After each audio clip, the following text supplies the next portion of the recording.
It didn't have to be this way. You chose this. This is on you. This is on you. We're about to fire up another episode of the CapmLew podcast for what it's worth.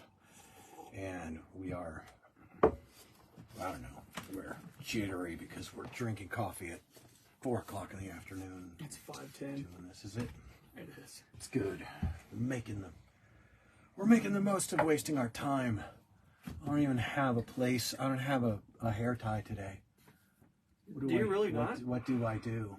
I gave you so many. Are they all on the truck, Tom? Yeah, they're split between trucks and bikes. I got this. You fool. We got this. Hang on. Oh, I'm right now. I'm struggling because I'm torn between. I know that people are going to be saying advice on he should do this and that, and asking questions about my beard that aren't appropriate. I saw that one comment. Didn't appreciate it.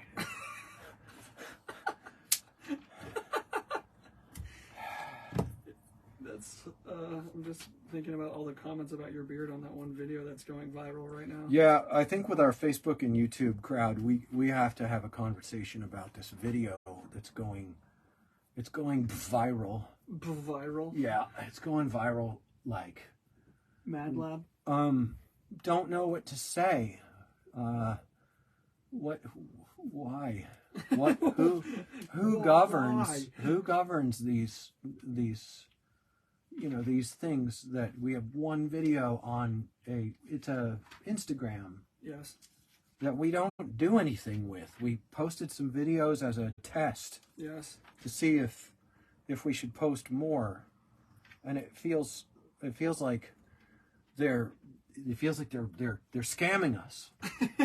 That the algorithmic organizers of the situation have decided to grant that one video will have tens of thousands of views. And I don't know. I don't have a problem with it.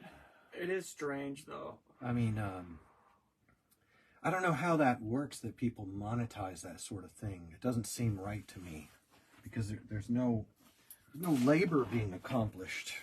That, I mean, maybe content creation is some sort of labor.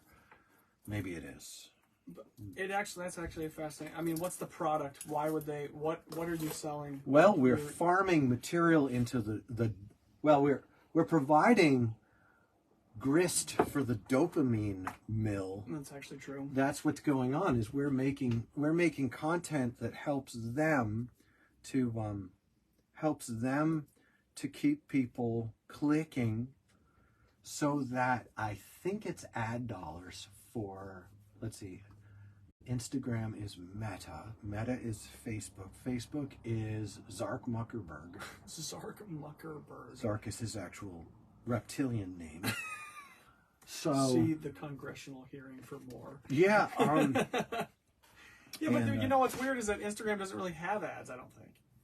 Yeah. How does Instagram make any money? Well, you know what? With the reels, as you're sliding through them, every once in a while you'll hit an ad. Maybe okay, that's what that's it is. Where the money is. But it doesn't make sense because, like on YouTube, if you don't pay for it, then you get an ad in the beginning and sometimes in the middle of your videos. That makes sense to me why you get paid for that. But YouTube started putting ads on my videos without asking me if they could. I didn't care. Is that a thing they're supposed to ask you? Well, it seems like if they want to advertise on my content, they could monetize it. But at the same time, I bet they don't have to. And also, I don't care. Back to my original point. Yeah, my original premise is not caring. Yeah, so this is a perfect situation for them. This is so... You have to understand, dear watchers and listeners, that I am totally from a generation that, what do they say, drank from the hose. Drink from the hose. Seriously. And I really consume and I peruse and consume a lot of media because I care very much about the civic and social dynamics that are happening. And I'm not going to hide it from you. I am not trying to like sneak in the truth about mankind, sin, death, coming judgment. No. That's up front. Like, that's where I'm coming from. Yes. That is from whence I come. From My mom told me whence? not to end sentences with prepositions. Yeah, how are you supposed to do it? I That's can't. Where I come. I can't do it. That's where I come from. It's from a preposition? Yeah, it's Define a preposition. the word preposition. Oh my gosh. Okay, it's a part of speech Okay. that connotes positional action of a verb. Whoa. Really? Yes. Come. From. It? No. It is not a preposition. But isn't it is improper a to pronoun. It is a pronoun, yes. It is a pronoun. Isn't it improper to end a sentence with it? Like, who has it? Fuck it. That's not a preposition. There is who has it. It has no preposition in it. Okay. Give me the definition of a preposition just one more time. Preposition is a part of speech. Yes. I love that we're doing and this. a word. Yes. That modifies the action of a verb, not an adverb. Can you give me an example really quick? Under, over. Oh. You can't say, "Are you coming over?" Well, the thing is, yes, you can, and you ought to.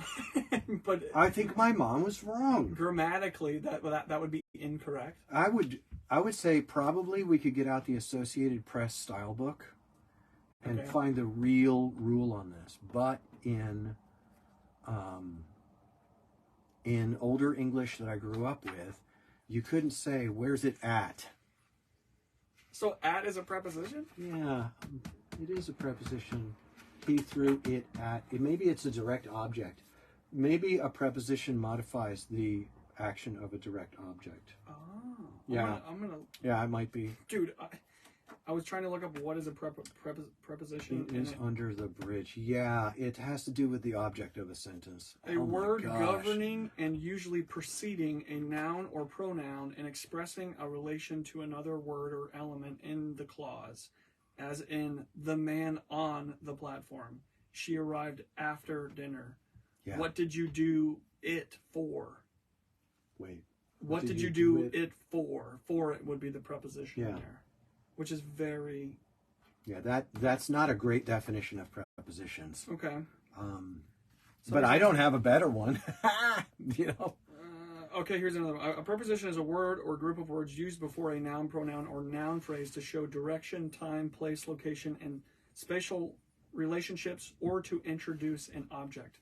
Some examples of prepositions are words like in, at, on, of, and to.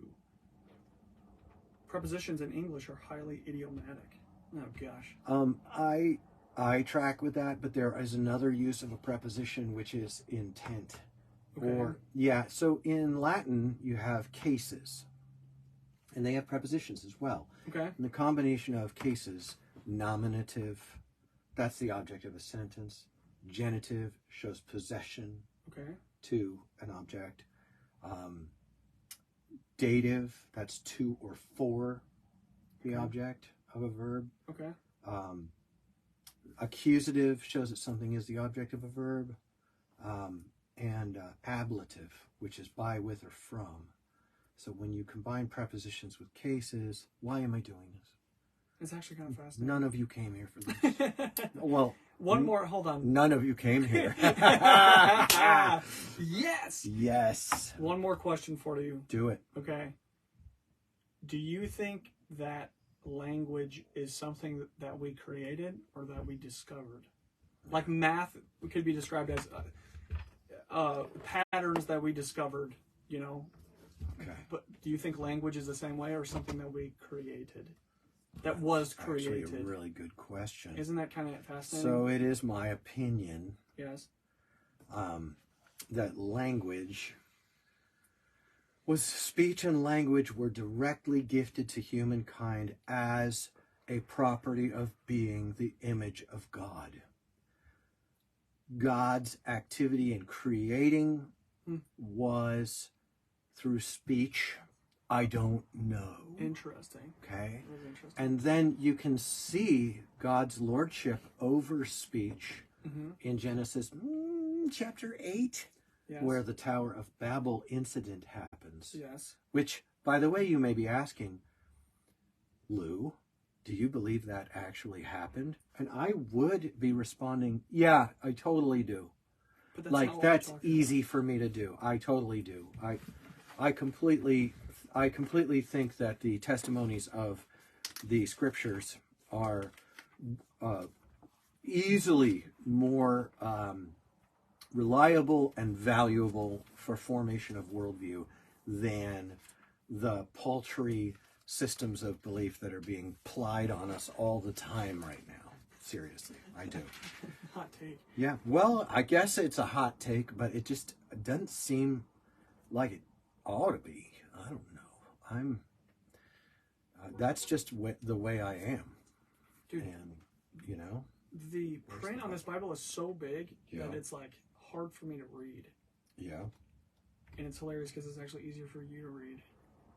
What, the print? Yeah. Let me see. It's funny to me. Like for me, they're so big. The words are so big they almost hurt my eyes. Are your eyes smaller than most people's eyes? I don't know. I don't know what we're Do you dealing have with tiny here. eyes? Tiny little eyes. It's a really big print Bible. I mean, It's this thing massive. is, It's like this one 18, stays 22 up here, 17 point, I think it is. I like big Bibles and I cannot lie. All right, so. Anyway. Yeah, I think that language is a miraculous gift that came to us. And I mean, I seriously believe that. Yeah, it's actually interesting because... I do. I think the capacity for speech is like completely miraculous. Brains, DNA. Yeah, it's insane. I'm thinking about it in relation to like higher mathematics, in which, to me, like higher mathematics is, or people are discovering patterns that are happening inside of math. You know, like, or that's too deep really quick. But I'm fascinated by language in the same way because language has all these rules by which it works and it doesn't work. So it's interesting to me about whether or not we just created those rules or if they're inherent to language itself. You know. Well, I don't know about all that. That's fine. I can barely fix a carburetor. Especially if it's super complicated, dude. I don't even know. I just follow the steps. I get to the end of it. And it still doesn't work? You know what's weird? Is I can be working with an expert carb guy. Dude, I'm so angry right now. Yeah, go ahead. And, you know, like, God blessed Brad will be showing me how to do a carb, and I'm, like, completely retarded. Okay. Or I can go and watch Scooter Tramp Scotty or someone else do a carb, and I can write that down, and I can recreate that, like, no problem. Sure. Like, no problem. And I don't think there's something wrong with Brad. I think it's with me. Like, but it's so funny because when I worked at the bike shop, it was like I knew nothing. It was very humbling. It felt like I knew nothing. And then I go through, well, I've done this, I've done this, I've done this, I've done this. I've read about carbs, like I've done all this stuff. And it was weird because today I feel like I don't know how to work on a carburetor. But the thing is, if I pull the carburetor off my bike and rebuild it, at the end it's rebuilt. Yeah. And rejetted. Yes. And it's clean and it's in and it's not leaking and it runs for hundreds and hundreds of miles. Sure. But I still don't feel like I know how to work on a carburetor. What's wrong with me? Well, I don't know, man. You're probably daddy artistic issues. Or something. Yeah. You probably learn in a really interesting way because so you can read something and really soak it in and retain what you read easily. Is that true about you or not? I can read the scripture and remember what it said. Okay. I have a very high degree of reading comprehension or like that. But if I read a technical manual, it's very difficult for me to understand what they are saying. That's fascinating. It's very difficult for me to understand what they are saying. I often find myself doing something, the normal stuff. I'll do it backward. Sure. You know, and have to take it apart and put it back together and thinking kind of IKEA furniture, you know. But, you know, like, usually I'll start by laying out the project. I'll look at what the parts are, and I will read through the technical manual to some extent, understanding I'm not understanding. Okay. Then I'll begin. And then, yeah, with mechanical stuff, I'm actually quite good at fixing mechanical things. I think the issue is I'm just not terribly experienced. I haven't done all those things since I was young. Sure. Whereas many of the people who are in those fields have been doing all those things since they were young. Let's start the podcast. Yeah, let's do it. Here, we're firing it up. All right. Fire it up on, son. Let's see if not it's green. gonna... See if you can get green. Let's see I'm if I'm green. blinking. I'm green. Am I blinking? Let's see. I'm good. I'm good. Let's do this. All right. For what it's worth, it's another episode of the CapmLew Cast. Thank you, Luke. Podcast is what they're called. Podcast. Welcome. We are exploring new ways to say ancient things here in the CapmLew podcast. We are your kind of go-to for two struggling Christian guys. It's true. We're trying to not only make sense of the world around us, but speak from the sense that we have gained. And I don't know, I'm fine with it. The room is comfortable. The dog is sleeping on the floor. He's actually leaned up against your chair. Yeah, he is. I can't move my chair at all. That's hilarious. I don't want to disturb him. It's No, sacred. dude, it is sacred. That dog is so relaxed right now. It looks like somebody spilled him on the ground. I want to be like him when I grow up. Like literally like spilling a cup of coffee. That's what it's like. Dude, he is such medicine for me. You're a good boss. He is. Miklos Katana is with us on the Facebook. Is Miklos is he from Europe? That boy's got as Hungarian a name as you can get. That's what I'm saying. He's probably from like Dallas, Texas. Dude, I went and listened to a whole documentary on Attila the Hun. Yeah, how was it? Boy was jacking the Romans at the end of the empire. Yeah. There was all kinds of power balances going on. He was absolutely savage. I've heard that about him. He was savage. Like just dude. Bloodthirsty. Now, before you think that Attila the Hun is the progenitor Yes. of all the Hungarians, he pretty much is. You know, there's different views, all right? Different people groups and things like that. I don't know. But I don't know. I do know that Attila is in there. You know, he's in the lineage. Respect. All right? Yes. Second generation Hungarian, but I'm in Idaho now. Yes, he is. He's in Idaho. Hi, Miklos. Yeah. That's sick. Everyone calls him Miklos, or I don't know. And how do you say his first name correctly? Miklos? Miklos. And his last name means like warrior. Dude, that's sick. It is sick. My last name just means like something dumb or something. I don't know. It's a badass last name. Very common in Hungary. That's very cool. I learned this. I did. Huh. Yeah. I heard that we were the last to arrive on the scene as well. Yes. Yes. I don't know which scene were they the last to arrive on? I don't know. That's okay. It's fine. Well, I'm bitter. Okay. I'm bitter and angry and frustrated, and I've been feeling a little bit down. About what? Well, I've been doing some dumb things. That sounds stupid. I've been looking around and listening to people.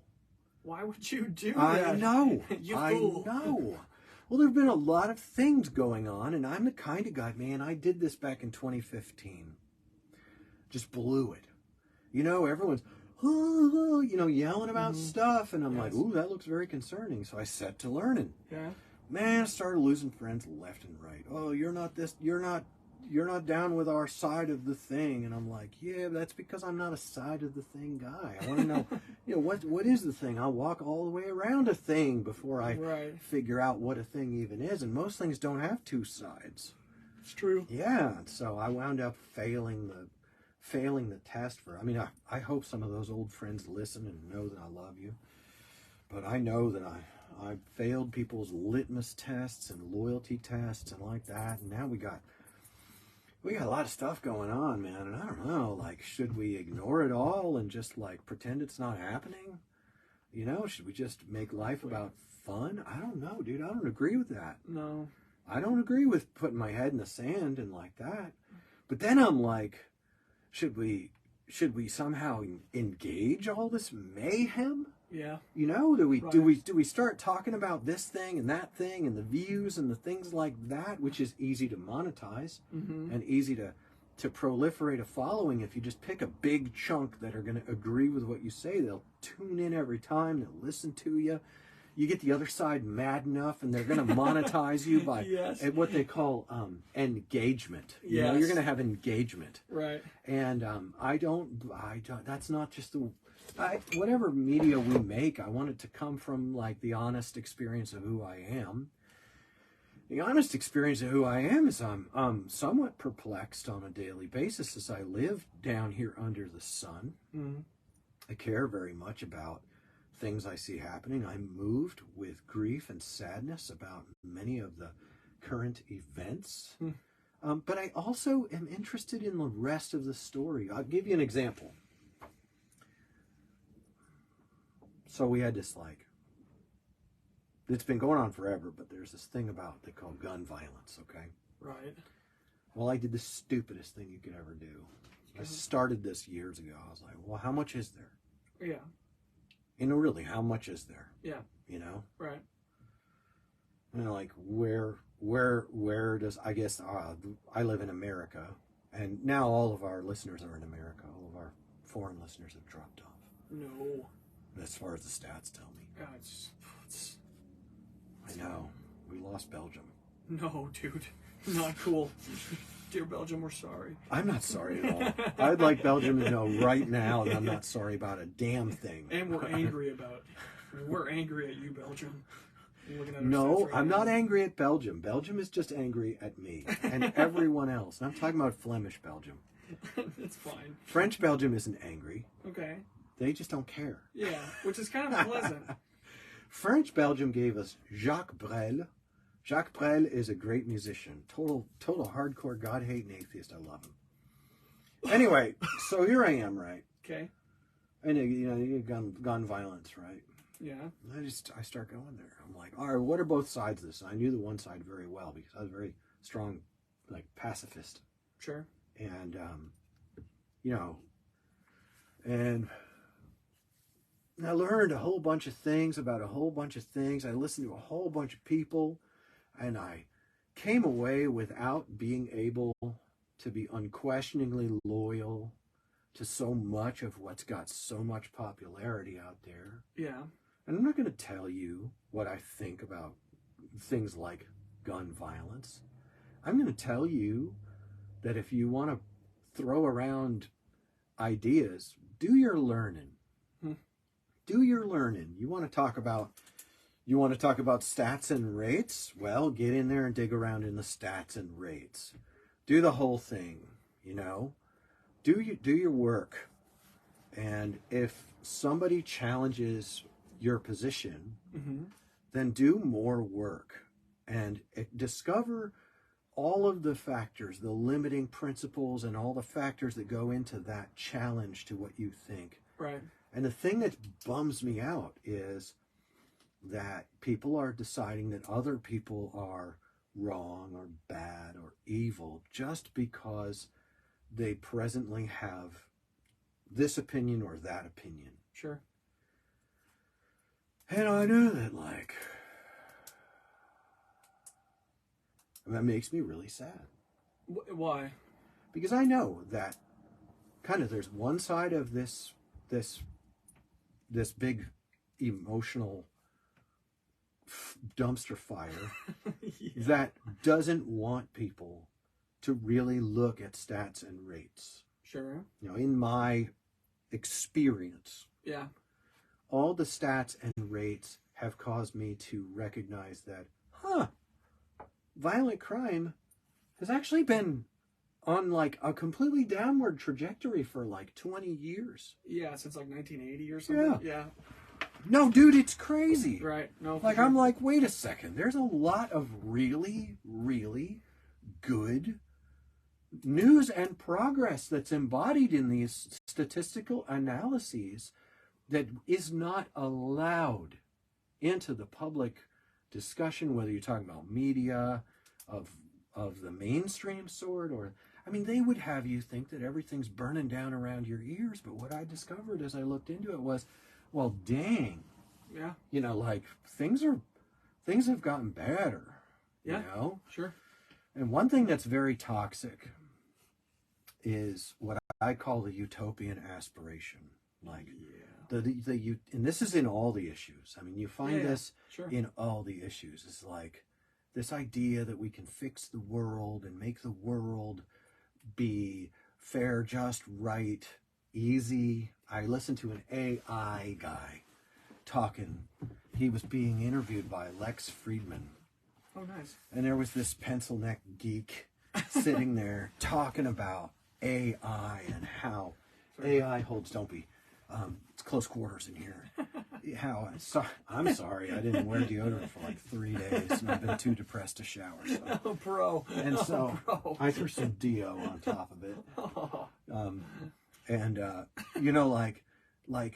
This AI guy was talking, and it blew my mind, because he was saying like we have the ability to make life so much better and people so much more affluent and this, that, and the other thing. And I'm like, no, it won't.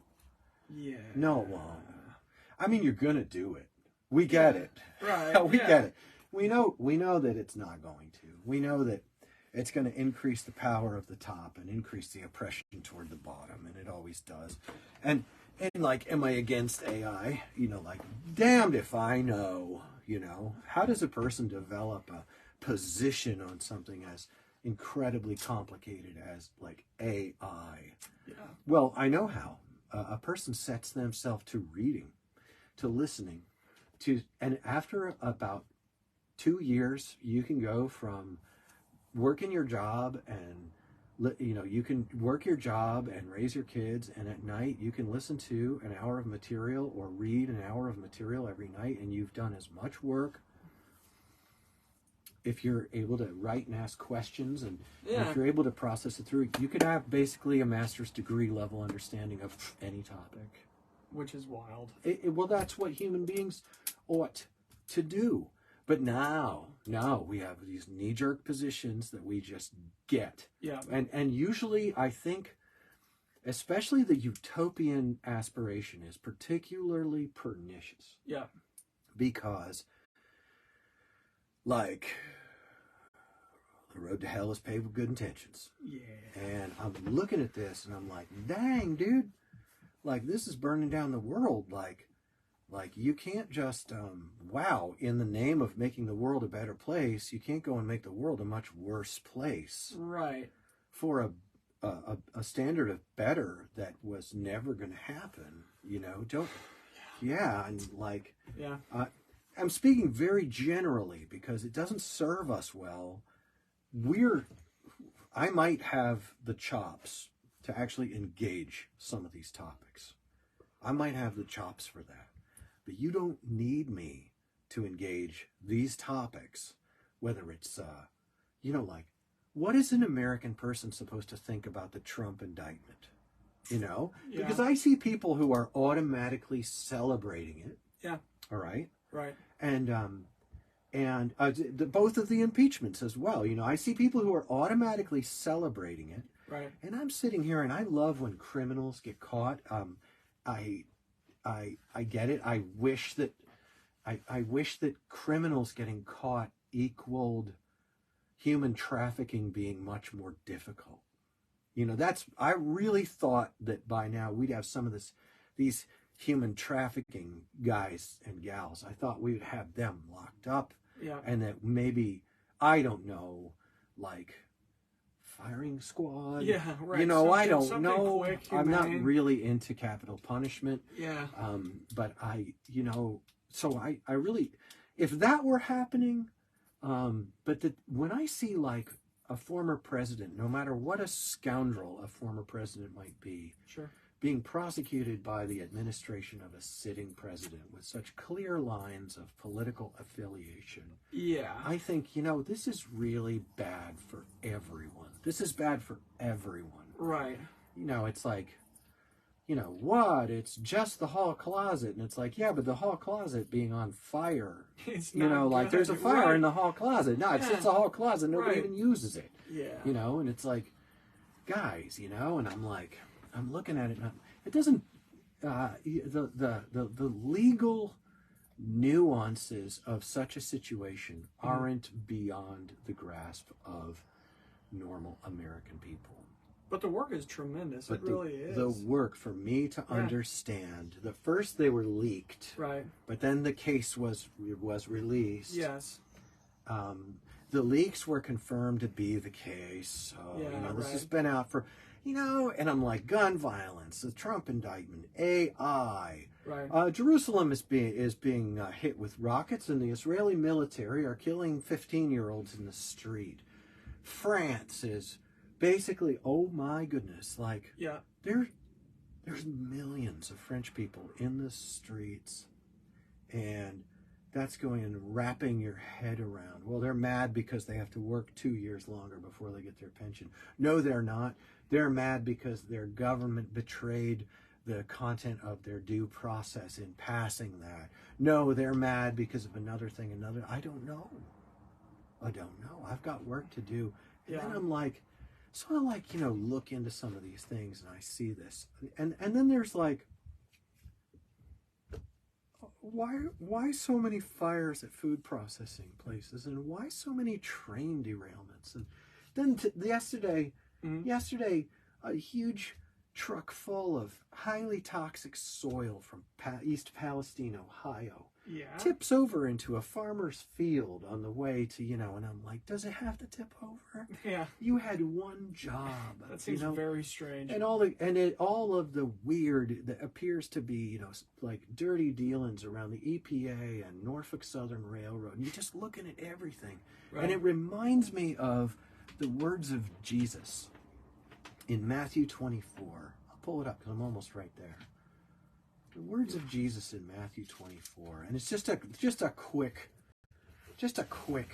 little scripture from let's see, from Brit Hadashah, from the New Testament, right? All right. Let's see, Matthew 24. He goes like this. I just lost my brain as soon as I opened it because it blows my mind. And he says, well, I can quote it to you. It says, because of the increase of wickedness, the love of many will grow cold. And, wow, it really is big print. Dude, it's massive, bro. I could read that if it was on the moon. Wow. Oh, there it is. Yeah, Matthew 24:12. And because lawlessness will be increased, the love of many will grow cold. And I was thinking about all these things, and I could feel it happening to myself. I'm like, man, there's a sensation that we all may be having that things are speeding up. I don't know. It has the appearance that things are speeding up. I mean, the number of earthquakes, deadly tornadoes, This last COVID thing really kicked my butt. The COVID thing, I kind of, when it first happened, I think we all might have done a little bit of this. We kind of went on vacation, Yeah. I popped open Duolingo and I started doing French, Spanish, and Hebrew, and I was just crushing into Duolingo for like 3, 4, 5 weeks, just crushing it, I was, platinum elite in my leagues, Right, in my leagues. Whatever, and then, the vaccine drama set in, and now, sudden adult death syndrome, and everyone's arguing about the impacts of this and that and the other thing, and there's all this stuff going on, and I tracked it, and I looked at it, and I didn't make any of my decisions based on all this stuff flying around, but the decisions that I made caused me to be profiled as, one or the other. Right. And I had, and I have it like I'm experiencing a form of fatigue. Oh, dude. Yeah, it's funny. I'm really interested by what we're talking about because my experience historically when I try to do my due diligence is that you're looking at an issue like gun violence or like COVID vaccines or whatever, right. Man. Yeah. You're like, okay, let's dig into this. I want to know the ideas. I want to understand what we're talking about. And I'll get about halfway in to trying to find rock bottom. It exists. But very often it is so far down. And like take the vaccine stuff or the COVID deaths. You know, like, oh yeah, to just understand statistics well enough to understand what the CDC is putting out or was putting out. Like, you have to go back into high school. I haven't been in high school in a long that's time what I now. did. And you literally have to I had to go relearn, like, what's per capita? What's a T-squared? Then I found bell out that the curve? per capita you had to, and I found out that my risk of being hospitalized with COVID was some number of thousandths Yeah. of 1%. Right. Hundreds of a percent, tenths of a percent, thousandths of a percent. Right. It was in the thousandths as I remember it, because I didn't write it all down. I'm not writing a textbook, man. Yeah. And I'm just trying to like fix motorbikes and trying to recover my soul from a soul-crushing, superficial industry run by bullies. Yeah. You know? Right. And I'm like being told like to trust public figures who are obviously funded by giant corporations. And I don't trust that. Sure. I'll never trust that. Sure. And because of my faith in God and my sense of prayer and the leading of the Holy Spirit, I opted to just wait. And my understanding of statistics that put me in my age category and my health status, which is really good, like, I was just going to wait. Sure. And immediately I was beset upon by people who were accusing me of being a bad citizen, right, not being your neighbor, being unfaithful, of being a danger to society, right, and being a fascist. Yeah. I couldn't believe it. I'm not a fascist. It's wild. And fascism is actually what was happening. Yeah. And then I watched as like the president of the United States basically wished a winter of severe suffering and death upon the unvaccinated. I watched the emergence of a lower class of people. And then I watched in Australia, the UK, and Canada as draconian transgressions against human rights that we recognize as having been given by the Creator.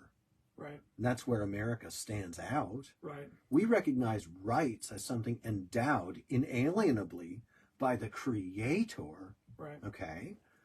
And that's in the preamble of our Constitution. It's in our Declaration of Independence. This is not joking around, and that's law. Yeah. That's law. Right. And so I'm watching this happening, and I'm watching like civil rights and then the whole thing peters out. I watched the death of tens of thousands of elderly people. Sure. I knew from day one that what you do when you have an afflicting viral disease is you inoculate the vulnerable. Now, it was a severe acute respiratory syndrome. It was a SARS. Right. Like swine flu. Yeah. Like all H1N1. Right. Bird flu. Right. Yes. It was a flu. And now, when I say it was a flu, I know it wasn't the flu, but it was one of these H viruses. And I know that you inoculate the vulnerable, and we didn't have an inoculation at first, and then we got one. Mm-hmm. So you inoculate the vulnerable, and then you let it burn through the people who are less vulnerable, which is children who... They said that hundreds of thousands of children died from COVID. Did they really? They did. Wow. They said it on the news. It didn't happen. Yeah. And so I'm like, okay, well then this news is out. This news is out. MSNBC and CNN. Yeah. These guys are out, and I'm listening to doctors who put out media, doctors who directly put out, they're like very well-known, world-renowned clinicians and became my news sources. MayoClinic.com. Right. And the CDC website. And I began to filter things through that in the beginning and throughout. And I came out just scratching my head. I'm like, something's rotten in Denmark, man. Yeah. And to this day, I don't exactly know what. But I'll tell you this, I do not think that Bill Gates is a science expert. Like, what even is that? How could you? And Bill Gates is saying that Joe Rogan is unhealthy. Do you remember that? No. And then they put the yellow filter onto Joe Rogan, and they villainized him for his doctor's recommendation, which matched 2 doctors that have treated me, right, as well as other doctors. And those doctors say, like, I could lose my job for saying this out loud. And I'm like, wait a second, frontline doctors shouldn't lose their jobs for saying something out loud in regard to treatment and risk-benefit analysis. And all this stuff broke out. And all of it reflects upon, I feel like we got frogged in a potted as a people. Right. And I'm definitely disturbed about that. And it has been a grief to me to see that. Now, previous to that, you know, Luke, you were there during that glorious week during which I was called both a Nazi and a Zionist. And a Zionist, and I've seen this rise, rise of like really, really bad. Like, it's not just speech, but it's speech against speech. It's the desire to shut down the learning.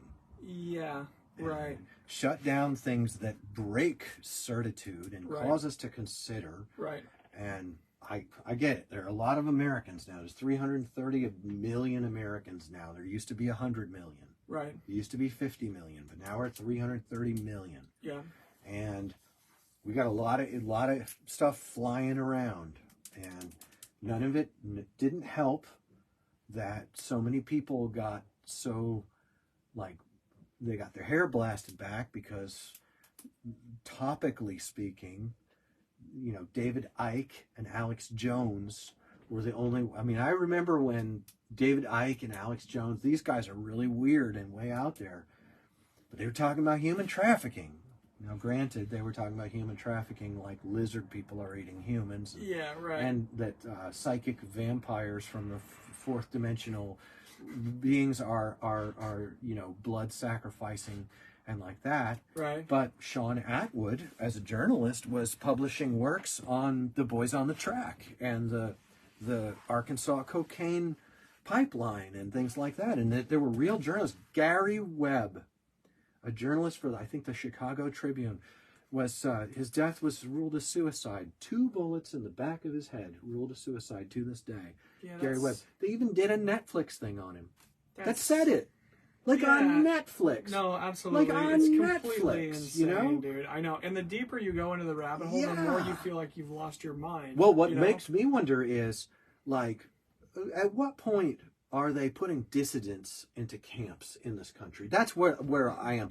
The loss of the ability to be a dissident and remain a participation in free society. Right. Like, if you're a dissident from any one of these nuclear button topics, right? If you are a dissident to, and which way will it go? You know, it could be, because things right now, there's a kind of a totalitarian move from what the world calls the left right now. That's where the totalitarian thought structures that are so seized upon utopian ideals are really putting the screws, you know. But in a world that was handed over to something like Ted Cruz and Marjorie Taylor Greene and what's that, Lauren Boebert, and I'm, you know, like, what is that world like? Because those kind of, what I don't want is a theocracy or a theonomy. Yeah, right. That's a mighty oppressive thing as well. Yeah. You know, and like in it is now illegal in many countries to have a podcast and to say certain things. Sure. One of the things that's illegal in certain countries, and I'm talking about Western countries, you can't have a position on abortion that is anti-abortion. Well, that's an issue. Not really an issue about abortion. Sure. You're telling me it's not legal for me to have a podcast with a position on a highly debatable issue. Yeah, that seems pretty dark. Well, that's First Amendment. But right now we have a huge voice in America Right. that will rise up against free speech spoken freely. You know that Right. girl, she's a swimmer, and she Oh, lost her yeah. championship, and Dude, she just got attacked, right? she was just attacked. Yes. And what's weird is the response of powers that be is like kind of like there's almost a you had it coming vibe. Yeah, that's really dark. And I don't think they say like there's free speech, but there's not consequence free speech. But I'm like, look, if my brother's a plumber, Yeah. and he's got some bad ideas, Yeah. I could choose not to have him plumb my house. Yeah. But I don't think it's really good for us to kick a good plumber out of business because he had some bad ideas. You know? Yeah. They completely close down the conversation based on some like pseudo moralistic. You know what it says? Worldview. Yeah, you It's know what it wild. says when you come after someone's job and their employment? You know what it says? I want you dead. Yeah. I want your Right. children homeless, and I want you to starve to death. That's what I heard when people attacked me, illegally defaming me. Mm-hmm.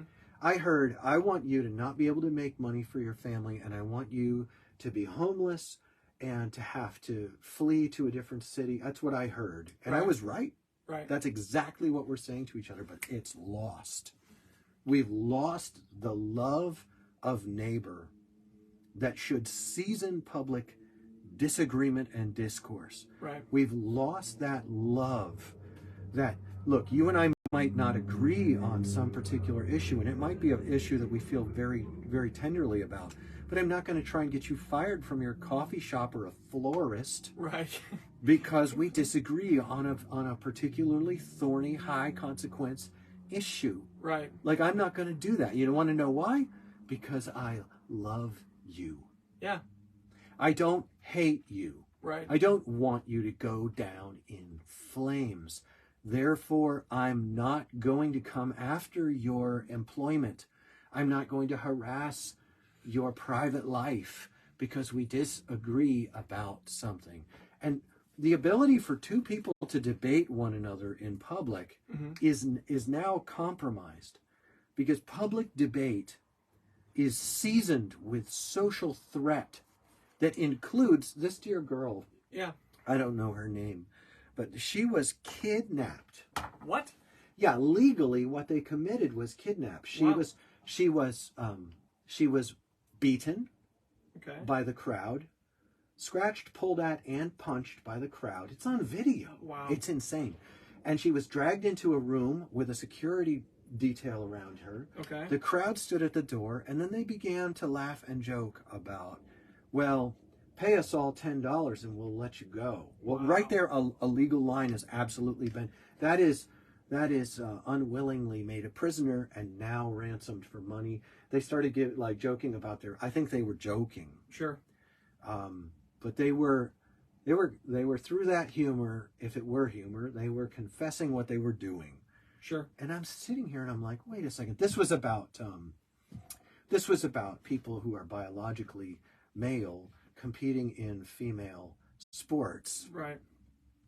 Very high consequence in MMA, where Fallon Fox fractured the skulls of opponents and on and on. Joe Right. Rogan spoke up about that. He still exists on Spotify, but he had to delete all 7 episodes of David Seaman's on his podcast, who has spoken out against human trafficking and so many other things as a true Wow. journalist. Yeah, those Sure. are those episodes. All 7 of those are gone. Wow. And I don't know how linked those things are, but I've lost respect for, like, if someone comes on Joe Rogan and they say cogent, important things, Yeah. and then their reputation is attacked, Joe Rogan's going to pull them off his Spotify? Yeah, that's what's going to happen. Yeah. And this girl who got attacked, what's her name? Riley Gaines. Riley Gaines. Yeah. And listen, I don't know if I agree with Riley Gaines. I haven't listened to her Yeah. adequately, although the things I have heard her say shock me, because the allegation is that the experience of basically having this sprung on them caused the whole league of swimmers to go through something. Yeah. Something they didn't have a chance or a choice about. And that's worth public debate. Yeah, for sure. We should at least talk about That's it. right. But Right. it turns out if Riley Gaines speaks out that she's going to have a mob. Yeah. That's a problem. Yeah. That means that this group of people who oppose Riley Gaines' ideological material, that they are not operating with love for their neighbor. Sure. They're not operating with a recognition that how we disagree sets society on a trajectory. That trajectory, I mean, the thing about trajectories is Yeah. they seem like it's not that big a difference, and Right. then they go forward and there's a huge difference. Right. And we really oughta do this thing where we're putting notes on each other's cars about, a Gadsden flag, and now we're going to get you, and, Sure. and that's fear, that's assault, that's Yeah. menacing, that's threatening. We shouldn't menace and threaten in these discourses. We should recognize that, you and we're both Christians, Right.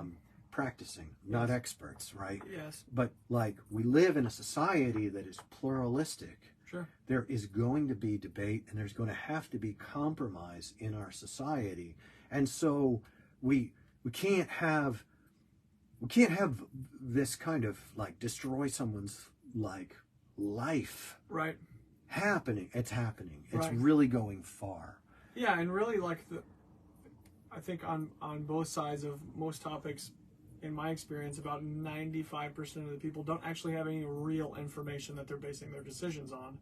You know what I mean? It's all based on some, again, pseudo-moralistic standpoint, or just driven by hatred for the other side, largely, Like with the COVID vaccine, it was so hard for me to find any information that made any sense at all. I mean, Right. I had to watch 60 hours of evolutionary biologists talk about this stuff before I could even begin to grasp what was happening. And those guys were the first to go. Yeah, no, literally, yeah. They were the first out the door. It doesn't make any sense, So And the former head of the CDC, right.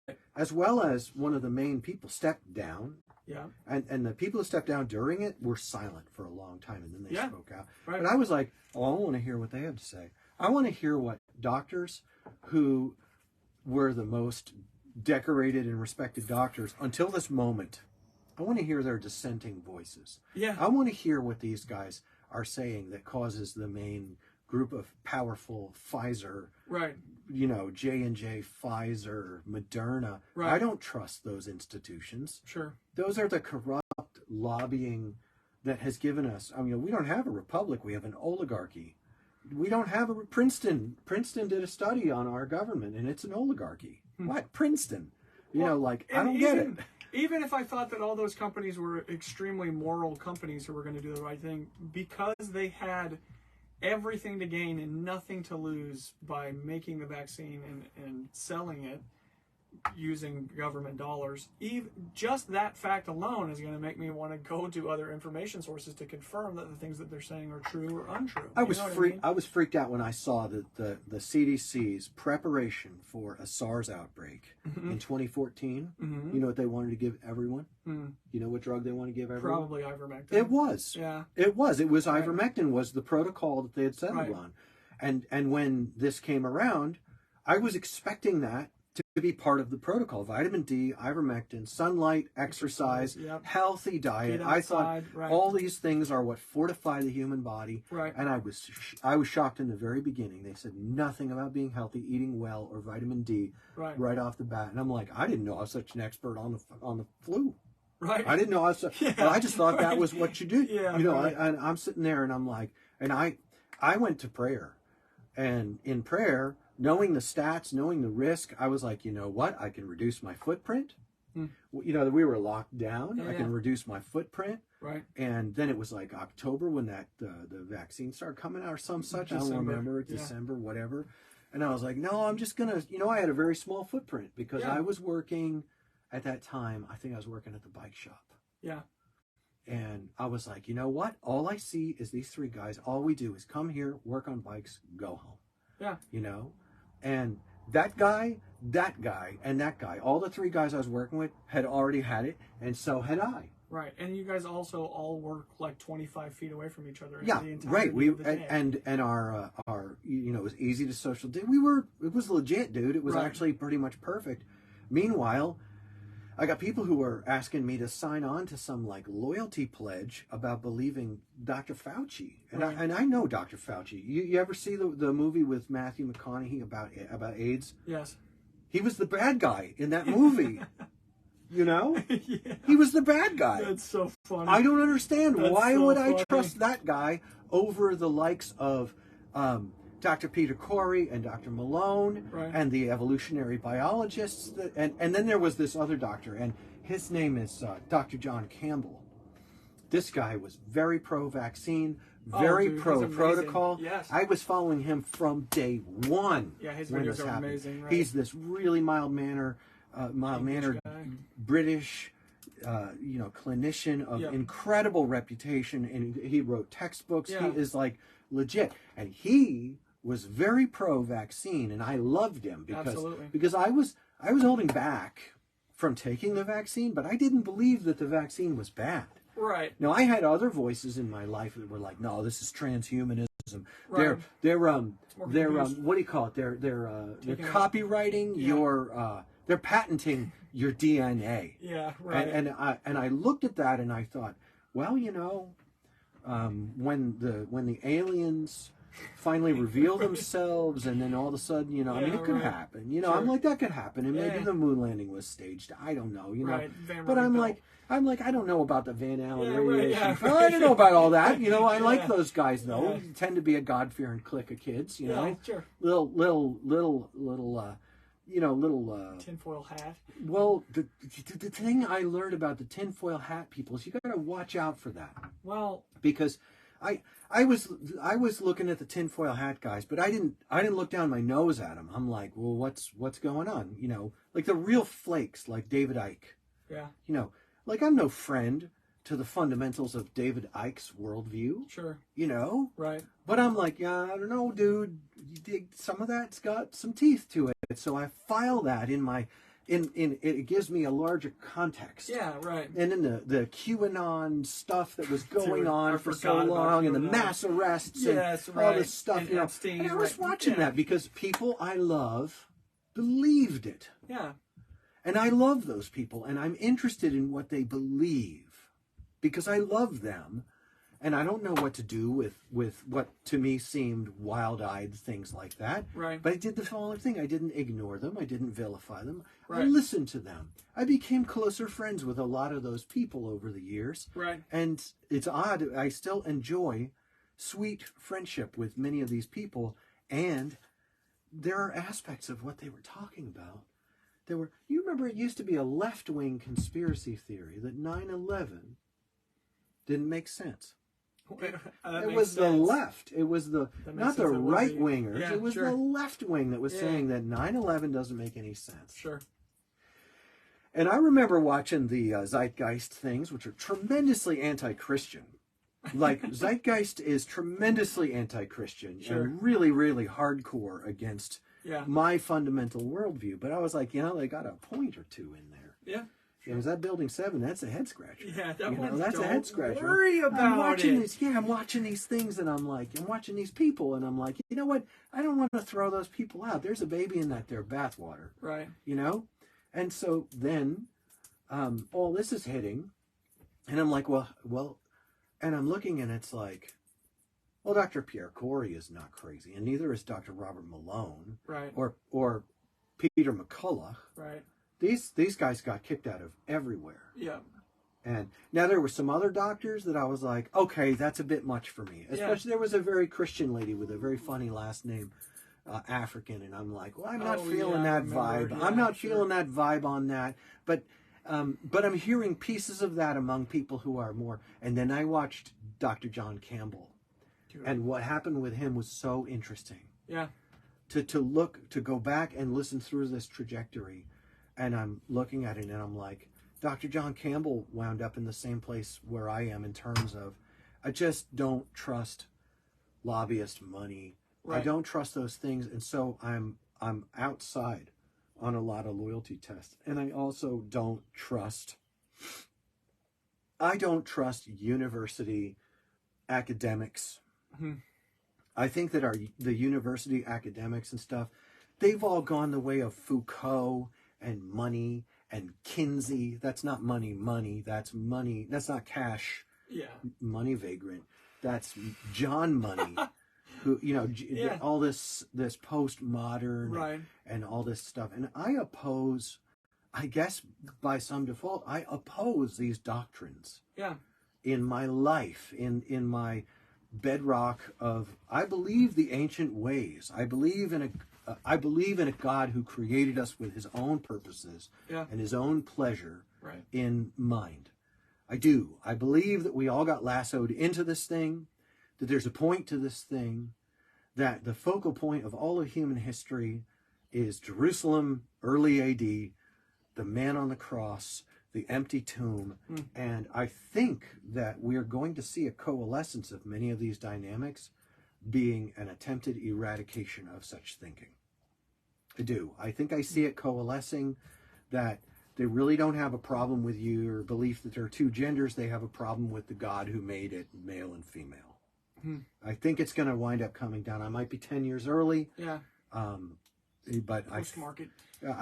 I'm sitting here and I'm thinking, I would really like to not see that dear girl, what's her name, Riley? Yeah, Riley Gaines. Right. I would really like to not see people hate one another. Yeah. Not hate. So I just simply said, in skateboarding, yeah. I put up a post today on my Facebook. I thought, let's go old school. Yeah. I put up a post. I shared this Life Skateboards thing, and I said something like, no apologies, your factory boards are garbage, right? Yeah. I thought, well, let's see if it's the way it used to be, because that was enough to get me, death threats and all sorts of mayhem. And I thought, it feels boring. Yeah. Just put that up there. Spice it up. Because I remember thinking back in 2014, if the skateboarding public is okay with a brand owner threatening death, threatening punches of violence. If you punched me right in the face in a coffee shop, for example, you punched me right in the face. I've had that before. One time I had a severe concussion. No, it was a mild concussion. I had a mild concussion after the first one of them. And the second time I had a broken cheekbone and a broken tooth. This is when you were little, right? Yeah. Okay. I was 5th grade. Got beat up by a 7th grader who had failed a grade. There you go. And, essentially a 9th grader. Yeah. Essentially, I was beat up by a 9th grader. Yes. So, I've had that before. But I know as an adult, if I were punched in the face in a coffee shop over my skateboarding ad copy and my personal reflection upon how stupid it is to make fun of a kid for pushing Mongo, right? That's all it took. Yeah. That's all it took. Yeah. Factory boards are garbage. You shouldn't make fun of kids for pushing Mongo. Everyone gets to do it the way they want to. And all your base art belong to us. If I were hit in the face, it would break from a grown-ass man. Yeah. It would break my orbital bone. It would concuss my brain. If I hit the ground, which I definitely would, and the back of my head hit the ground, I could have a subdural hematoma. I could go to the hospital. I could be in a coma, and I could die. Sure. And that's just fine with everyone. And Riley Gaines could have been pulled apart by a mob and lost an eye. Sure. Or had her face broken. Well, what would have happened if that mob had gotten a hold of her? Would they just have dragged her out? Would they have thrown her down the steps? What happens to a human being who gets thrown down to some mother's child being thrown downstairs? Why? Right. Because she's asking questions that are offensive. Yeah. What are we doing? And a bunch of guys from a city will call me up and tell me I'm going to leave their skate park in a body bag if I show up. For what? Things I said about laminate. I know. And everyone's really actually fine with it. Like, a lot of people are like, no, Lou, I thought that was lame. Yeah, you thought it was lame. Right. Well, I think the stakes are rising. I think it's happening in more and more places. I think there's a very sinister dynamic at work in the men's populae, the Sure. mind of the people. Right. I think that we have allowed the love of many to grow cold. I think people are growing cold. Yeah. And it is giving way to violence. Right. And it is defying reason. Yeah. I watched cities on fire in 2020. Yeah. I watched neighborhoods burning. I watched people chasing and you know, like, coming at a boy, an idiot boy he had a freaking gun, and people charging him to take that gun and to kill him. Yeah. And if they had succeeded, Mm-hmm. round one, that would have been a tragedy.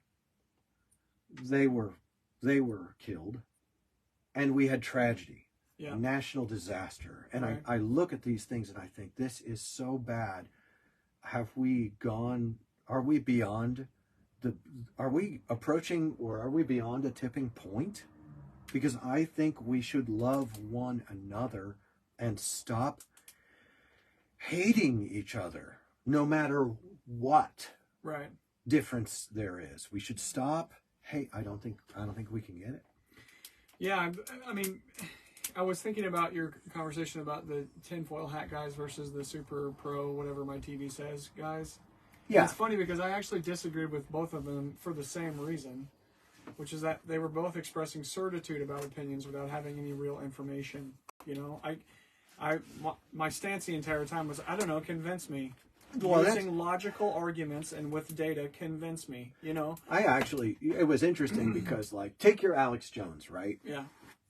Like, wild-eyed, drug-addled, Yeah. intoxicated on alcohol. Obviously, this guy has massive problems, Right. and he's giving them to us. You Yeah. know, Right. Yeah. not a good Right. journalist. Sure. But I watched 9 or 12 of the most ridiculous things that he said Mm-hmm. Come true. become mainstream news articles. Yeah, I know. Well, that's the other thing. And it shook me. No, it shakes me too. It shook me. It shakes me too. Yeah. Because in 2016, when Alex Jones was expunged from society, I said, this is the end of civility. Yeah. This is the end of free communication, because what you do to your lunatic fringe, who are, you know, like, what you do to those people will be done to you. Yeah. It's always like that. Just give it 5 years, my guy. What you do to those people will be done to you. Agreed. And I know that makes everything harder. I know that it feels good to do those things to those people. But that's super bad. And for saying so, Yeah. you know, you were like, oh my gosh. You know, it's like, wow. Yeah, it just shows that the issues are not what we're talking about. You know, like, The issue is that we need to love one another, Yeah. God believer or not. We need to love our enemies. Yeah. The man from Galilee was right. it's true. It is impossible. The only way I pull this off is by an infusion of his very spirit in my life, in my relationship with him through his covenant, which is substitutionary propitiation. Okay? The sacrificial offering of Jesus on the cross has opened the gates to me, a sinful man, to come into the kingdom of God and experience it while I'm alive inside me. And it changed my hate to love. And it took away from me the easy way of hating other people, and it put on me a yoke of loving every person. And for this I have suffered. And I will. I know that I will suffer. I have no illusions that we are going to actually change a lot of minds here. Yeah, sure. But it's worth the saying. It's worth the saying. Absolutely. Yeah, and Absolutely. and especially if someone calls themselves a Christian, or calls themselves a God believer, and they are going to engage in this kind of hateful behavior. If you're a person who thinks that violence against people who disagree with you, even on important issues, Yeah. if you think that's acceptable, and you call yourself in any way religious, you should check yourself, because you are accountable for massive hypocrisy. That's dark, man. That's real dark. Yeah.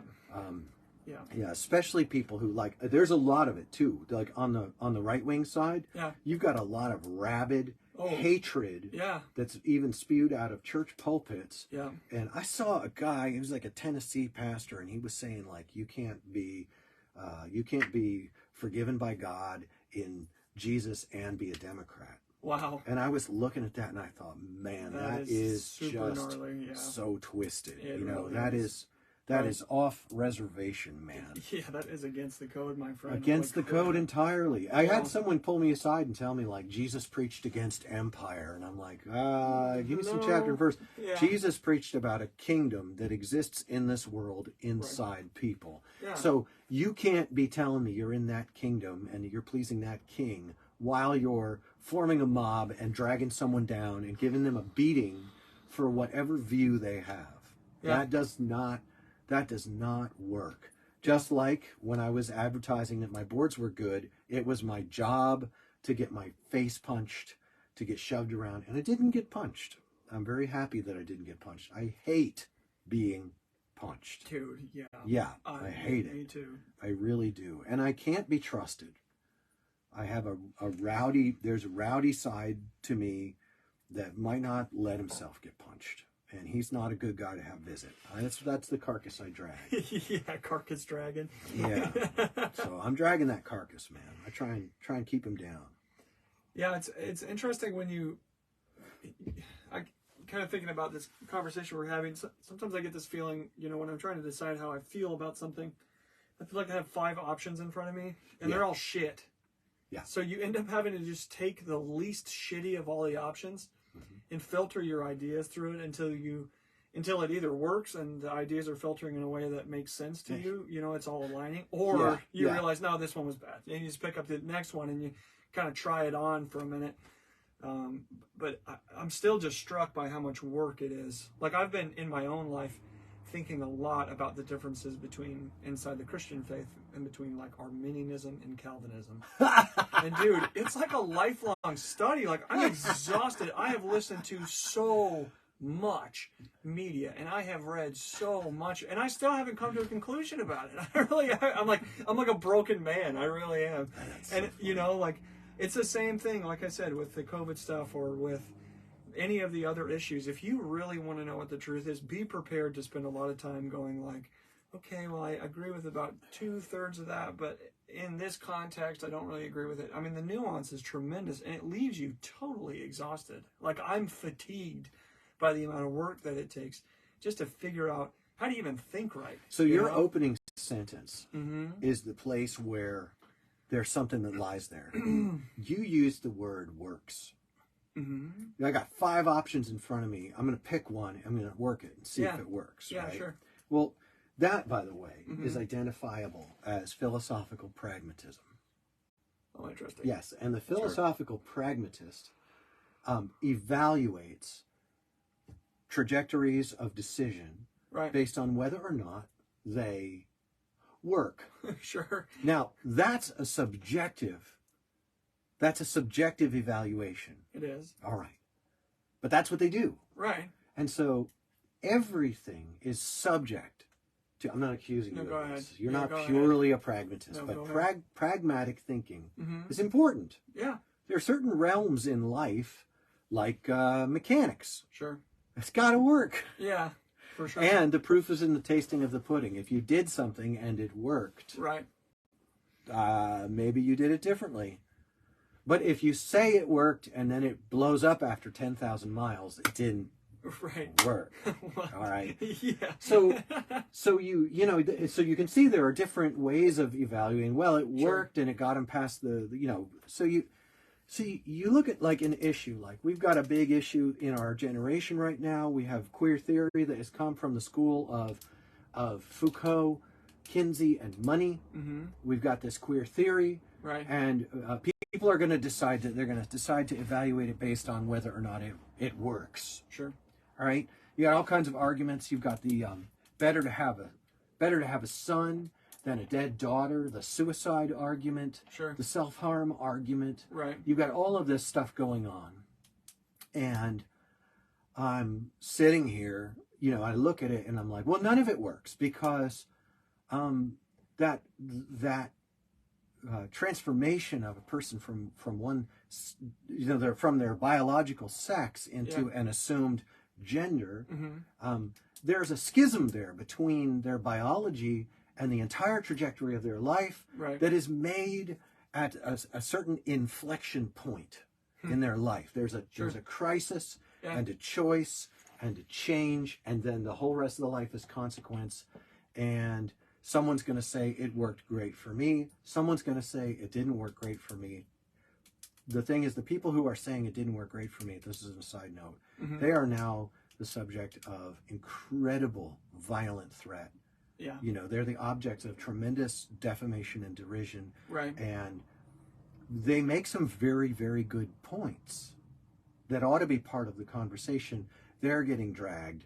They're getting mobbed. Sure. They're having to move to a different city. Yeah. And I'm like, well, in skateboarding, which is this great big loving family, right?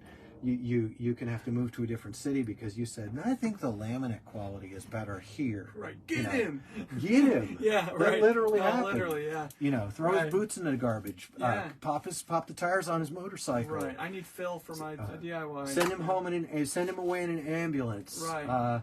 You're not going to come home. You're going to go home in a body bag if we catch you on the roads in Akron. We're going to find you by your Facebook over just some dumb legacy in skateboarding. Or my personal favorite, you sound dumb as fuck. Oh, I love that one. Yeah, that's actually, that's actually really welcome. Yeah, that's actually a good one. That's actually a good example of someone they're trying to engage ideas. They're giving their evaluation. Yeah, right. Is that what you're saying sounds dumb to me? Right. Right. And then you can work with that. Sure. You can say, well, consider it some sort of mirror. Right. It's an intellectual mirror, what's going on. Sure. Smart people do sound dumb to dumb people, Oh, that's crazy. But smart and dumb aren't the end-all be-all, because dumb people become smart people when they talk to smart people about how dumb they sound. Sure. That's a good relationship. That works. Right. We can do this. Right. Which is why when someone says that one, we got that one a lot. Yeah. Someone come into the comments on some discussion about laminate or something like that, and they say, you sound dumb as fuck. Conversation ender. Right. And you look at that and you go, well, let's engage this. What sounds dumb? Right. Let's talk about it, and you might get like latent issues with their father might come out. No, seriously. You say like, that For sounds real. a lot like you've got some other irons in the fire there. Right. And believe me, dude, that's a big one. Or a fear of objective evaluations and the qualities of products because of the way it reflects on the legacy of their favorite heroes. The hero worship and like that. And you go, well, hero worship aside, like seriously, it's good. It's good and it's better for these reasons. And you do that. Sure. And the next thing you know, I'm going to come to your home and I'm going to murder you unless you stop embarrassing me. And home sweet home. And worse. There was worse than that were the defamatory accusations that are still proliferated in my own city about me. Nobody believes that crap. Yeah. Everybody knows that's not true. Sure. If anyone does, then I'm in danger. You realize, like, you can't call people those things and them not be in danger. Yeah. So, and it's fine. We're not in middle school anymore. Danger is my son's middle name. So. Danger. Oh my gosh. I'd like to circle back really quick about what you were saying about philosophical pragmatism. Yeah. I wanted to clarify my position because I do agree with you. I kind of accused you of pragmatism. No, which isn't always a bad thing. Yeah, and I understand the argument you're making, and I actually do agree with it that trying it on for size and seeing if it works because it's so subjective is sometimes a bad way to go. bad. Yeah, but Being what a other subjective- choice is there? Well, You have to be able to be wrong. what I intend to communicate is that when I pick up ideas, what's actually happening is I juxtapose them against my worldview, which is decidedly Christian. I use the good book here in 17 Oh, so we get that's where this was headed. This is where this all was of heading. this has been headed here, man. Which has been nice because I'm a Christian, because I've been convinced by subjective personal experience and historical information and philosophical arguments that are compelling, extremely compelling. For real. I've landed at believing what the book says about the guy from Galilee. So, which is really helpful because inside of these really nuanced arguments, I actually have a real moral framework to come off of, which has a foundation based in love. Love. Taking care of other people as a manifestation of the love I experience from God and then put forth to my neighbor, which actually turns out to be a lot of people. And your neighbors sometimes are enemies. Oh, 100%. There are people who oppose you. Yeah. You know, the thing that Jesus said that really resonates with me, I have no idea how to turn this Bible. The pages are so... Dude, they're so... The print this book is so big. I bought the biggest, heaviest Bible in the world. It's literally massive. I love it. Yeah, it's sick. I like it. I got accused of being a Bible salesman, like as if that's a reason for a guy to be kicked out of the community. And I never did sell Bibles. Just gave them away. Yeah. The thing is, like, guys and gals, we really ought to open the Scripture. We really ought to, even if you're not, even if you're against it, especially if I'm against something. Yeah. You know, I would read it, and I have. Yeah. I've done that. And you're like, oh, well, blah, blah, blah. I'm like, no, dude, seriously, do your work. There's this place where Jesus talks about what it is to be perfect. And it's feel like it's Sermon on the Mount Matthew type 5 and dealio. 6, yeah. It says, you have heard that it was said, you shall love your neighbor and hate your enemy. But I say to you, love your enemies and pray for those who persecute you, so that you may be sons of your Father who's in heaven. For he makes his sun rise on the evil and on the good, and sends rain on the just and on the unjust. For if you love those who love you, what reward do you have? Do not even tax collectors do the same? And people hated tax collectors. Yeah, they're the worst. If you greet only your brothers, what more are you doing than others? Do not even the Gentiles do the same? And Jews couldn't stand Gentiles back then. You therefore must be perfect as your heavenly Father is perfect. And it's the only place where Jesus teaches about perfection. And he's telling all of us To be in our best behavior. He's telling us that our very best behavior is when we love someone who opposes us. That's our very best behavior. That's when you're really starting to get somewhere. That's when when you turn from hate and you turn to love, that's when you're really starting to cook with bacon grease. It's true. That's the place where it's at. And you may be listening to this and thinking, well, I hate Trump. Well, love him. He may be horrible. You may think that he's a criminal. Do you hate you shouldn't hate criminals.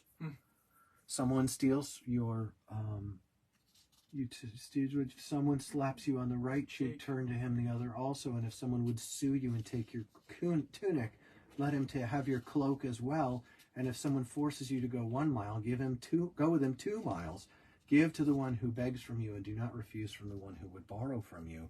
I'm hearing that forgiveness and love are really a good rule of life, and I'm seeing it perish as I watch, her name is Riley Gaines. Riley Gaines. As I watch Riley Gaines, and she stands up and she shares an opinion that is very controversial. Which is... It's okay. It's fine. It's controversial. It's fine. It is. And it is seen as she is being an opponent. Yeah. She's being an opponent against queer theory. Yeah. Well, and not only that, that's not the only argument. I think she's also being an opponent of the fact that she and the other person who was competing literally tied to the thousandth of a second. Oh, it was a clear tie. It was a clear 100% tie, and the award, first place was given to the other person because they were more photographable. Yes, it was for the photographs. Which is, come on, like now, even on that argument, but that's, it's like, that doesn't make any sense. That's well, I think still the central issue with Riley Gaines is that she opposes fundamental outworkings of the predominant academic Rene Foucault, Alfred Kinsey, John Money, ideas that have proliferated in academia, and the young people are being affected by these ideas and words, and that she is doing something that is in opposition through speech to these ideas being mainstream. She's saying, no, that's not good. And for this, she's got to move to a different city. She needs a security squad. She's going to have urine and feces thrown at her and be dragged by a mob, legally kidnapped, and that's really problematic. We should love one another. I was vilified very, very quickly among a group of influential people on Facebook because they gave me this litmus test where, what if your neighbor was a Nazi? We've talked about this before. Oh, yeah, right. And I was like, if my neighbor was a Nazi, I would love them. I'd love them till they couldn't stand it anymore. Right, until they moved away. And then the response of the group was pretty much, well, then you're a Nazi. And I was like, well, that's incorrect. Right. You know, that's not true. I'm not a Nazi. Right. If my neighbor was killing someone, I would oppose them. Yes. Nazi or not. I would, and if they were speaking from that, I would oppose them as well, as I have done. I had the honor and the blessing of opposing the speech of an actual guy who was at the Charlottesville thing. I spent 2 hours with that guy. And I loved him and I opposed him. And you remember when we almost got killed in Bowling Green by those Russian mobsters because we called the cops because they were beating up on that woman? Yes. That's a great example of what we're talking about. I do. Because we not only called the cops, but they saw that we were watching. Yeah, we stopped at a stop sign and stayed stopped. Yep. And you called 911 on the Bluetooth speaker and you turned it up really loud. I put my window down and called 911 on the Bluetooth, that little Bluetooth speaker. I left it in a rental car. Oh, no, it was dude. A great speaker, that was badass, yes. Yeah. Yeah. And then we went to the donut shop and the guys walked in, or one of the guys walked in, and we just sat in the corner. Yeah. And then we drove by and the cops were there. Yes. It was satisfying. It was. Or, that was a life being lived. I'm not sure we lived it that well. I think we did. Fine. I think we lived life well. Was it just you and me? I think it was you and me and Rocco. That was on that trauma trip we took down south. No way. Yeah, dude. Was that like the first night? No, that was on the way back up. Wow. We wound up staying in Boulder, yeah, we stayed because we were so just tired. Yeah. It was so funny. That wasn't the Cleveland trauma trip. No. We went to that one. We almost died of heat stroke. We went down to Ed Pigeon's house and stayed at his house. Dang, that was a good move. Yeah, that was sick. And boy, do I miss Ed. I know. Me too. I miss Ed. I would get on my bike tomorrow, tell Judy I can't make it to dinner, and I would just go see Ed. Yes. For realsies. For realsies. I did a back roads trip. I had a Dyna, but I took the Sportster. And no regrets either. That Sportster kicks ass. This stuff is really important to me. It is. That's why. I mean, we'll fall into chaos. I think a huge reason this is like Nietzsche saying that God is dead. You know, we won't have enough water to wash away the blood. But we've lost baseline, in my opinion. At least from my current perspective, is that our society has lost baseline. We don't have any real baseline, any moral baseline to come off of. So whatever the predominant societal standard is, that's what everybody is just going to agree to. And can I say, it's a bad move. I'm not convinced that we had the baseline. Yeah, sure. I'm not convinced that we actually had the baseline, because just in the 50s, we had Jim Crow. Yeah, that was demonstrably evil. And if you practiced private erotic expressions against the norm, you could be dragged until dead with a chain by boys in a truck. And we shouldn't forget that. No, it's absolutely we shouldn't gnarly. Forget that. No, I don't. Yeah, there is no such thing as the glory days. That's right. You know, I think that what we're discussing here is a little more nuanced than trying to get back to something. Yeah, no. Trying to get to something. Well, and the thing is, I recognize something right now that I recognize right now it ain't gonna happen in this seen realm. I recognize that this speech is an investment in that kingdom growing, which is inside of people. That these words are about a kingdom that grows inside of you individually. They're not about fixing the machinery of society. Yeah.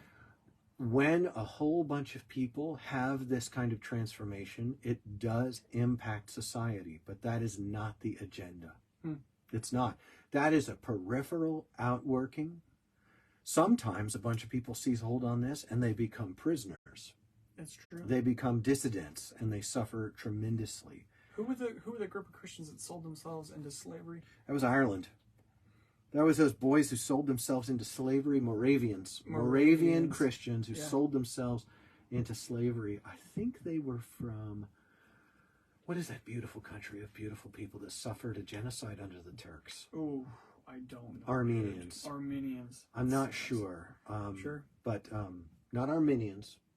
Armenians. Does anything mean anything to you? Dude, I love it. Just triggering a little over the Moravians who sold themselves into slavery to bring the joy and the peace and the faith that comes in Jesus. Yes, that you'll have that. You really will have that. You dude. will have that. You're gonna have that. And so I'm not sure that us speaking these words leads to the improvement of the United States of America. Sure. I am not convinced that us speaking these words is going to heal a shattered republic that has become a despicably corrupt oligarchy.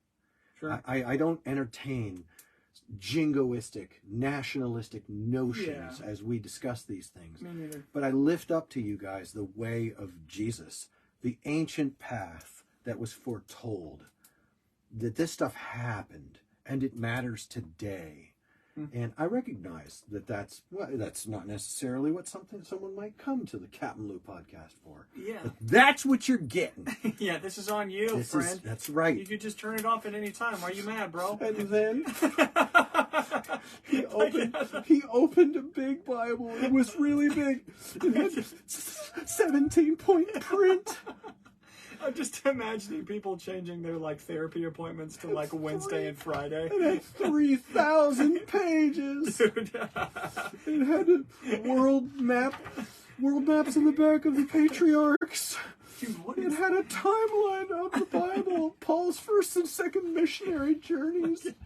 Oh my It gosh, had dude. guilt pages. What is this? Place the sheet behind the page you're reading to enhance readability. This is a Bible for blind people. Check for people this who are, out, I know. folks. Does it work? I'm Does it flip the page? Yeah, now available on our website. Oh, stop, dude. Stop.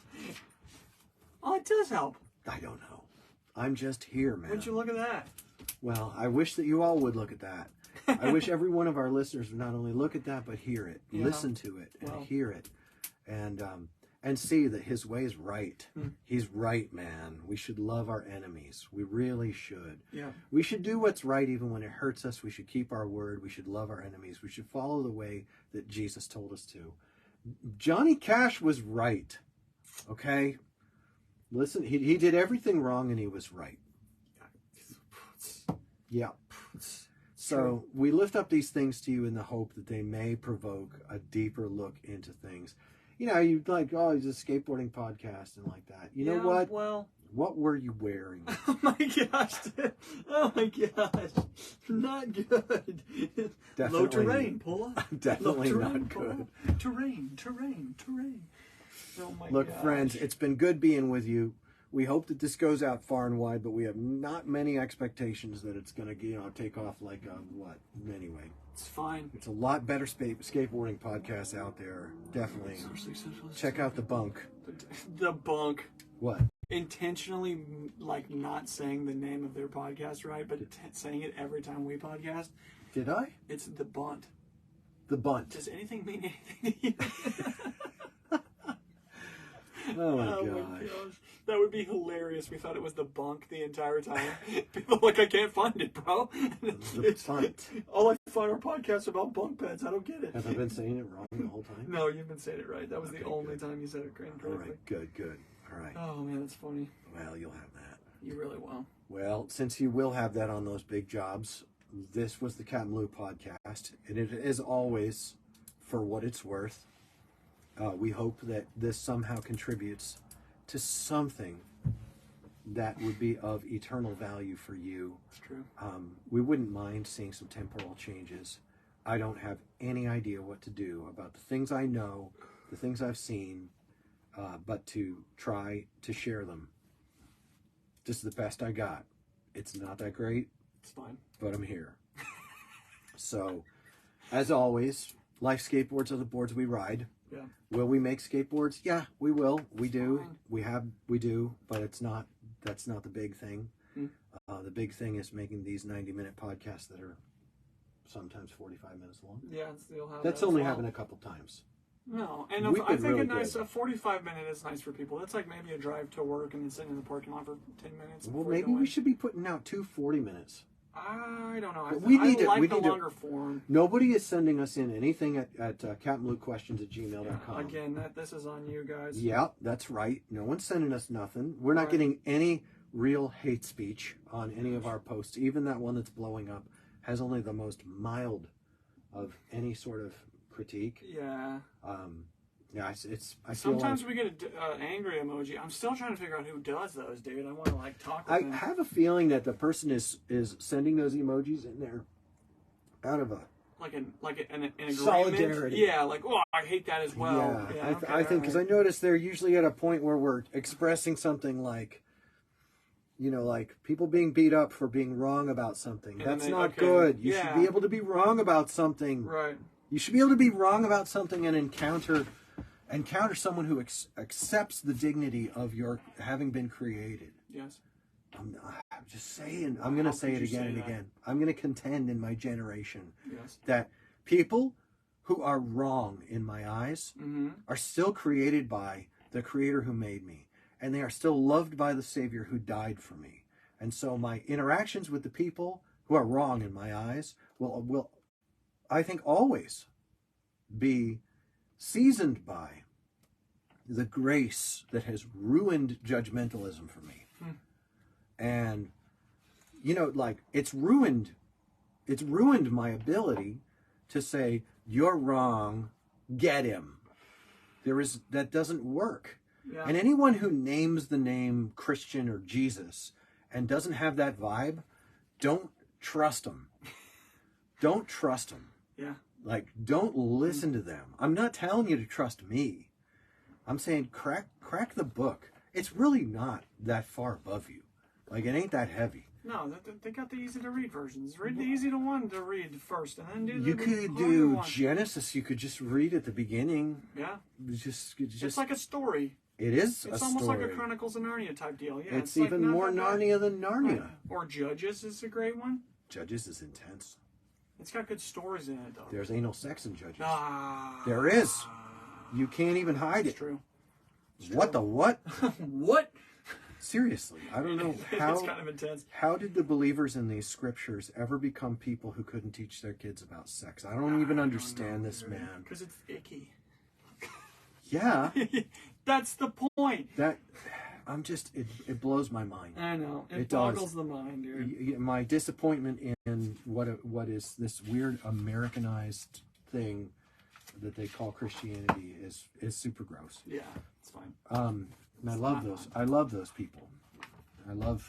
I guess I don't just love everyone. The actual people I see, I still withdraw. I still need to break through. I still withdraw from people. And I still, yeah.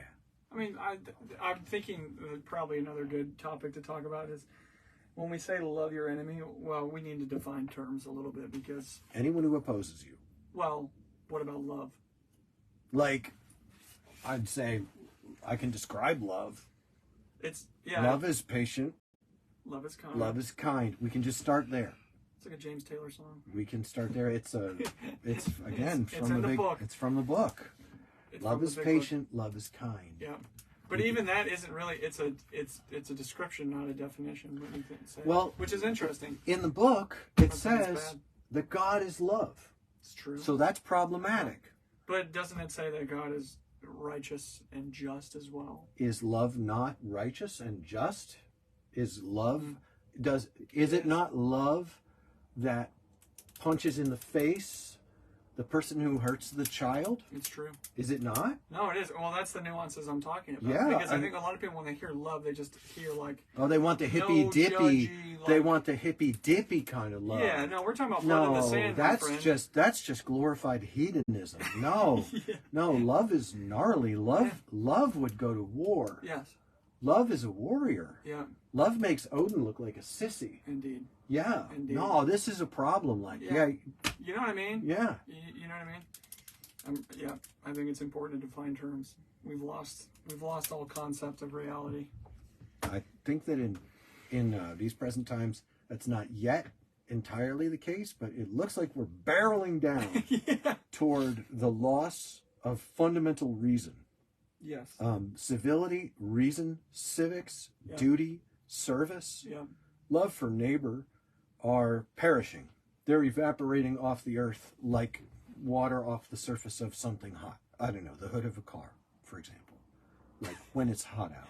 When the sun shines, like right after a rain. Like when you Gotcha. put the soap on and then Yeah. it's drying. Yeah, and it sucks. You know you have to actually re-soap that. You can't just rinse that off with water. Is that true? Yeah, it sucks. Dang it. Yeah, because when soap cooks on, it's cooked on. And you think you're going to just wet it and rub Yeah, it but off. it Well, it's a nice doesn't- idea. Yeah, except Better you gotta soap more it up. Okay, I know, It's fine, I know, it's dude. fine, it's Then you're fine. so mad at that kid. Yeah, He did a bad job washing the Suburban. That's why I like bad paint jobs. It doesn't matter. It doesn't even matter. All right, friends, we're gonna let you go. So, what is that? We already did all the catchphrases. We even threw into what were you wearing. Yeah, that one is savage. Well, I feel like some people might feel ambushed. You know, they get on here and they're like, Well, like, oh, well, what's your setup? And I'm like, I'll tell you what my setup is. read the good book. Read the good book. Get back. Dude. I was at the Harley shop today, Yeah. and I was like, dude, you guys, man, get your ass to church. And I was like, thought about it, and I'm like, ugh. And then I was like, no, just watch Phil Robertson Yeah, from Duck Dynasty he'll square you when he away. sits in his recliner and he crosses his little skinny legs, Yes, dude. and then he opens his big ass Bible Yeah. on his lap, Right. and then he just talks to you from it. He's kind of looking over his glasses. Yeah. Yeah. I'm like, you know what? Phil Robertson. Just watch Phil Robertson because he knows how to speak to a guy. Yeah, You know? I like it. I like Phil Robertson. I Me do. too. Do I endorse him? I mean, what is that? Did Phil say something? Did Phil hurt you when he did his GQ interview? Because he's not wrong.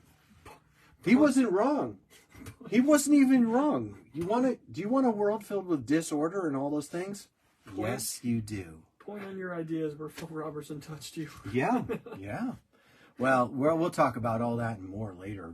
Next time, we're going to debunk queer theory at the academic level. All right, Oh my gosh. everybody. Oh my gosh. Talk to you soon. Laters. Oh my god. That's the end of a CapmLew podcast. Oh, the afterglow. I just try and We're winging it. yeah, we kind of are. I think we should debunk queer theory. It's fine. The problem is this. It's not that hard. The problem is if you go into something like that and you really start to look at what's actually going on. Yeah. All right. There are people who, as much as say to you, like, if you say these things, I'm going to hurt myself. And that really disturbs me because, well, not for a second do I think I'm the reason that they hurt themselves. Okay. Yeah. Not for a second. It's they who chose to hurt themselves. But that doesn't help because at the end of the day, they got hurt. It's true. You know, and I don't want that. Yeah. That scares me. It scares me, the idea that one of my friends or one of my enemies who get the same treatment as my friends, which is love. It scares me that someone would hurt themselves. Yeah, I hate that too. At the same time, But it's bullying. I'm so burnt out on the bullying and the That's bullying. narcissism and the manipulation. You know- I'm so burnt on it. You know what they call that? They call it cry bullying. Yeah. And that's not the way that any of this works. if you're a person who's been accustomed to having that argument work in your life, I'd like to invite you to abandon that form of argument. Yeah. That is not a good argument. It's a bad argument. And that's what it is, because you're responding to ideas Yes. with actions or speech. Yeah, and it's communicating by threat. You know what I mean? Like, this is not conducive, or this isn't positive communication at all. We're not getting anything done here. I think that we should talk about how valuable every one of you are. It's true. I think maybe that would be a good... Let me talk to you about... I think next episode we're going to talk about how valuable people are. Yeah. How incredibly important you are. Because at the bottom of that heap of stuff is really the argument that I'm not valuable unless I do this, am this, or get this. Yeah, 100%. That is a nasty, ugly, right, Luciferian yes, idea. it is. 100%. Yeah, because anyone that the Son of Man died for is valuable. It's true. More valuable than words could express. So you're like, well, are you going to define our value in the love of Jesus Christ? Yeah, I might. That face. Yes, I will. Insert Lew's face. Yes, I will. I hope somebody memes that out super hard. I might meme it out super hard. I can't wait. Yes, I got homework. Yes, I will. You can count on me, buddy. Oh my gosh. Absolutely. I love it. I believe you are infinitely valuable. And the proof is in that the Son of Man died for you. Yeah. And the value of that was proven by his resurrection. So put that in your pipe and smoke it. All right. We love you guys. We'll catch you on the flip side.